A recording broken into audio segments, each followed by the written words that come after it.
Você sabia que Bluey copiou muita coisa de outros filmes e desenhos? Desde Stranger Things até O Senhor dos Anéis, o episódio de hoje está forrado de referências. E a primeira é de um game super famoso. No episódio Hammerbarn, a Bluey aprende a valiosa lição de não ficar sentindo invejinha de tudo que a outra pessoa tem.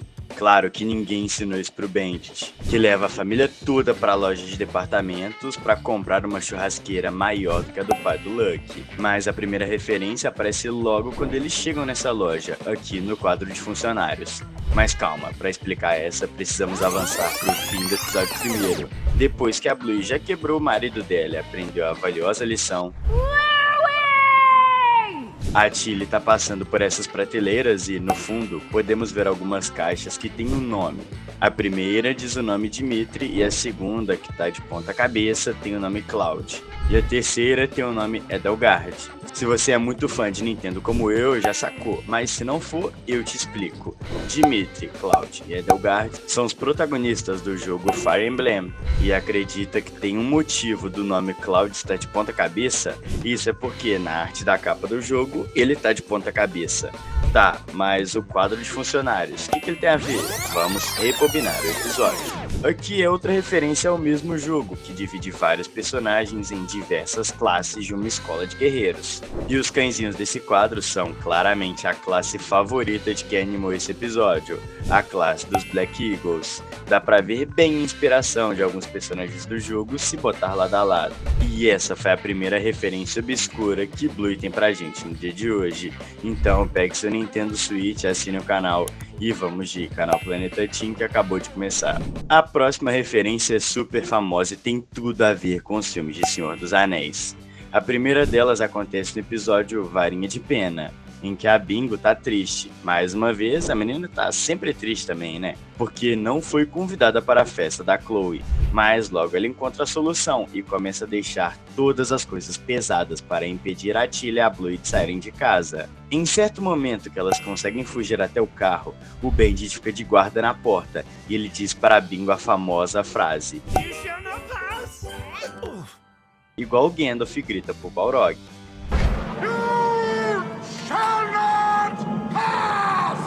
E essa não é a única referência. No episódio em que a Bingo e a Bluey fogem da Tilly junto com o Vovô Mario, tem uma referência em que todo Millennial pescou logo de cara. E acontece nessa cena em que eles se escondem debaixo da árvore. Isso aqui é muito a cena dos Hobbits se escondendo do Nazgûl, assim que saem do condado. Assustador, né? Mas acho que a Tilly ainda consegue dar mais medo. E falando nela, no episódio Magia, a Tilly tenta ensinar a responsabilidade de usar magia para as filhas. Mas o feitiço se volta contra o feiticeiro quando a Bluey começa a fazer a Tilly rodopiar no tapete usando sua força mágica.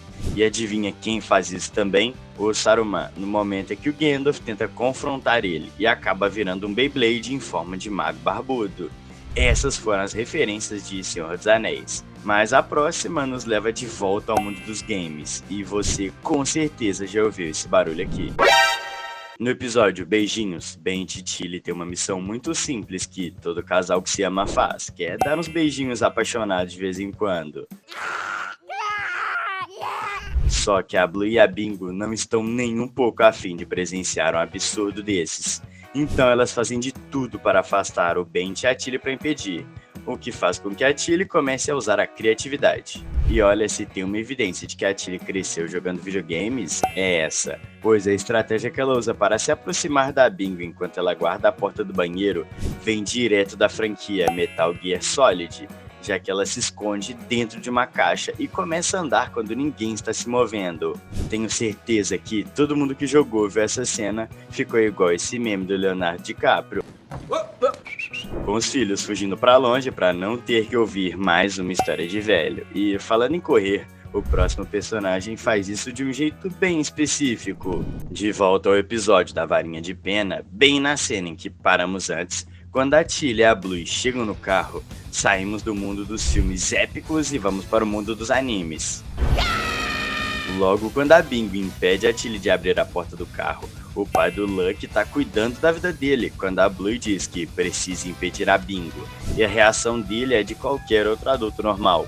ele começa a correr em direção à criança igual Naruto, bracinho pra trás e tudo. Só faltou virar um toco de madeira quando percebeu a magia da Bingo e caiu no chão. E quem cai no chão mesmo são todos os adultos quando notam essa referência da maior banda de pai da história. Mas antes, você acha que conseguiria quebrar a magia da varinha de pena da Bingo?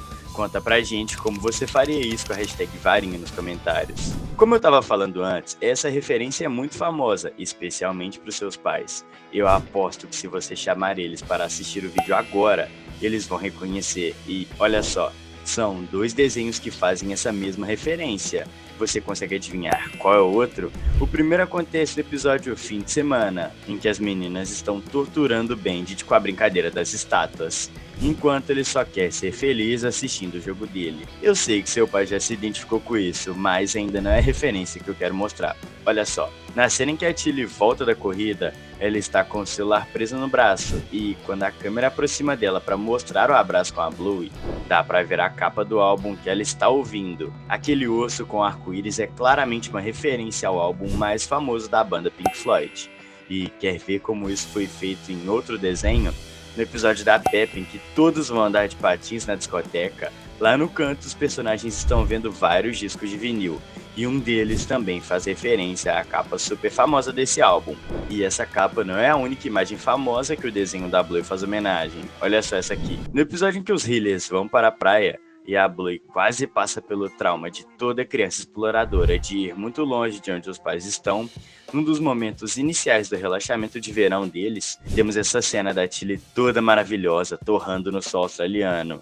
Se você acha que esse traço dessa cena é um pouco diferente, achou certo, porque isso foi proposital. Acho que como a série é australiana, eles sempre fazem referência a coisas famosas que surgem por lá. E essa pose da Tilly é referência a uma fotografia super famosa de um fotógrafo australiano chamado Max Dupain.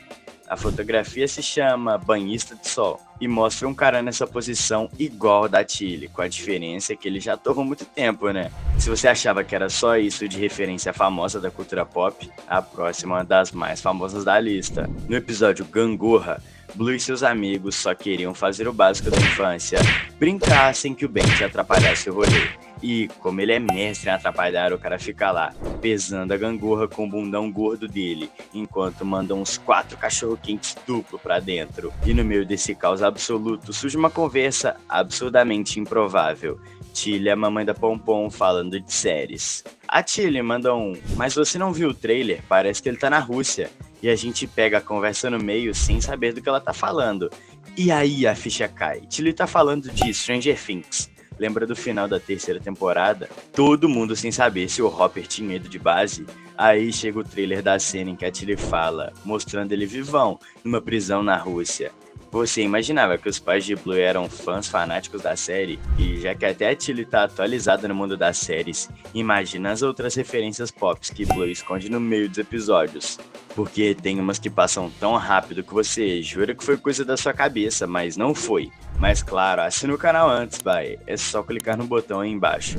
A próxima é uma referência rápida que muita gente deixa passar batido no episódio Morceguinha. Lembra do brinquedo estilo pula pirata que o Ben e as meninas usam? Aquele em que você coloca estacas e o bichinho pula pra fora? Pois é, aquele pirata na verdade não é pirata coisa nenhuma. O brinquedo é uma referência direta ao maior clássico australiano já feito, Crocodilo Dundee. O chapéu com dentes, a roupa, o jeitão badass, tudo entrega. É basicamente a versão pocket do herói mais icônico da Austrália, só esperando alguém cutucar pra saltar igual o Dundee, pulando no rio atrás de um croque. Eu falei que essa referência era rápida, hein? Você notou isso quando viu o episódio?